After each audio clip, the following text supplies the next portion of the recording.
이번 시간에는 우리 결함 관리에 대해서 같이 한번 살펴보도록 하겠습니다. 자, 제가 만약에 이제 아파트를 하나 분양받았다고 생각해 보세요. 분양받아서 이제 입주를 하려고 해서 이제 그 아파트 만들어진 거, 새로 만들어진 그 아파트에 가서 봤습니다. 가서 보고 나서 이제 우리가 뭔가 집에 이상이 생기면 이제 얘기해서 고쳐달라고 얘기해야 되겠죠. 그래서 내가 입주할 그 집에 가서 이제 뭐 방은 정상적으로 다 되어 있는지, 벽지는 제대로 잘 붙어 있는지, 그리고 화장실에 물은 잘 나오는지, 물은 또 잘 빠지는지, 그리고 화장실에 만약에 거울이 있는데 거울에 뭐 깨진 게 있나 없나 그런 것도 확인해야 되고, 그리고 보일러가 정상적으로 잘 작동을 하는지, 가스는 정상적으로 잘 나오는지 그런 것도 전부 다 이제 확인해야 되겠죠. 그리고 만약에 내가 방 문이 있는데 방문을 닫으려고 했더니 닫히지가 않아요. 그것도 이제 하나의 결함이잖아요, 결함. 그리고 내가 밖에 나가서 초인종을 누르니까 소리가 안 나. 그것도 이제 하나의 결함이죠. 그런 것들을 이제 결함이 있는 부분을 찾아갖고 이제 관리실에다가 얘기해주면 거기서 이제 전부 다 이제 AS 전부 다 해주겠죠. 근데 우리 집만 이제 그런 게 아니라 전 세대가 다 그럴 거 아니에요. 그래서 아파트를 지은 그 시행사 쪽에서 전부 다 이런 것들을 다 관리를 해줘야 돼요. 그게 이제 결함 관리예요. 그게 결함 관리. 그럼 만약에 우리 집에 가스가 좀 이상해. 그래서 내가 AS 신청하게 되면 수도 공사하던 아저씨가 와서 우리 집에 가스를 봐주는 게 아니잖아요. 그죠?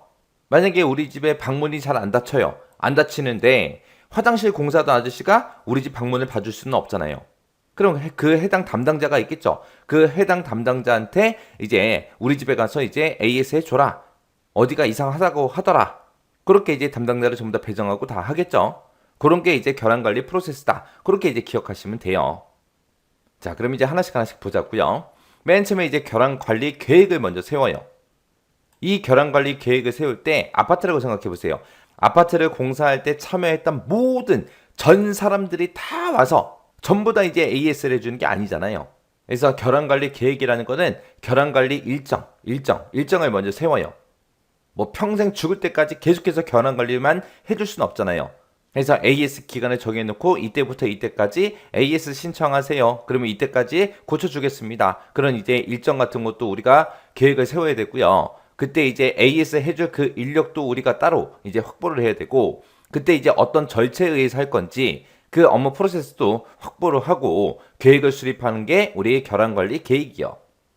그렇게 해서 이제 사람들한테 전부 다 이런 계획 같은 것들을 다 알려주고 언제까지 얘기해 주세요. 그렇게 이제 얘기를 하게 되면 자기 집에 가서 이제 결함이 있나 없나 그런 것들을 전부 다 확인하고 전부 다 이제 연락을 해 주겠죠.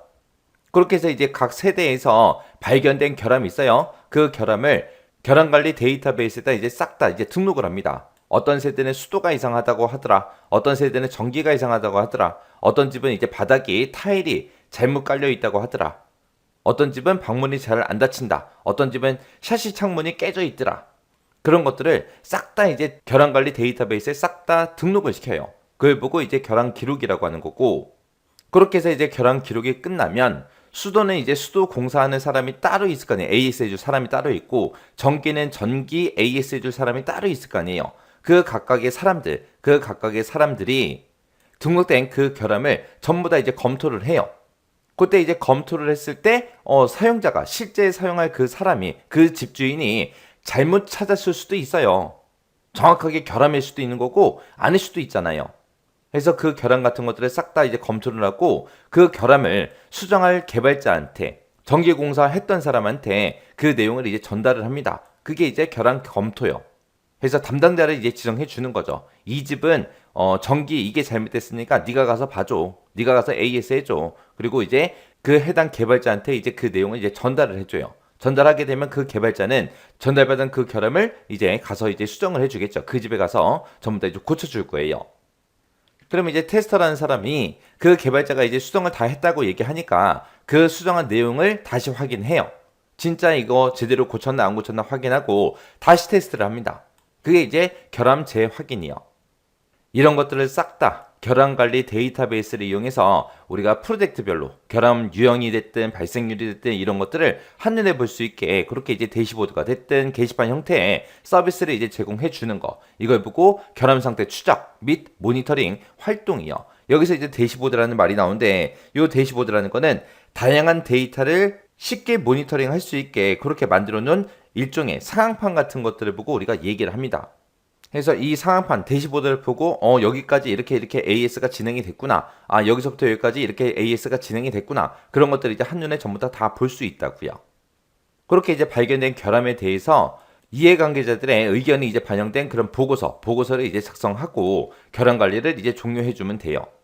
해서 결함을 전부 다 이제 AS를 다 해줬다. 그랬을 때 이제 최종적으로 결함이 이제 몇 개가 이제 발생을 했고 어디서 결함이 많이 발생했는데 이거를 이렇게 전부 다 수정을 했습니다. 그렇게 이제 분석하고 보고서 작성하는 거. 이게 마지막 단계입니다. 해서 결함 관리를 할 때 이런 절차대로 우리가 결함을 관리하는구나. 그 정도 이제 여러분들이 기억하시면 돼요. 해서 이 순서 기억하실 때 순서가 그렇게 헷갈리지도 않을 거예요. 딱딱 떨어지기 때문에 그렇게 어려운 내용은 아니에요.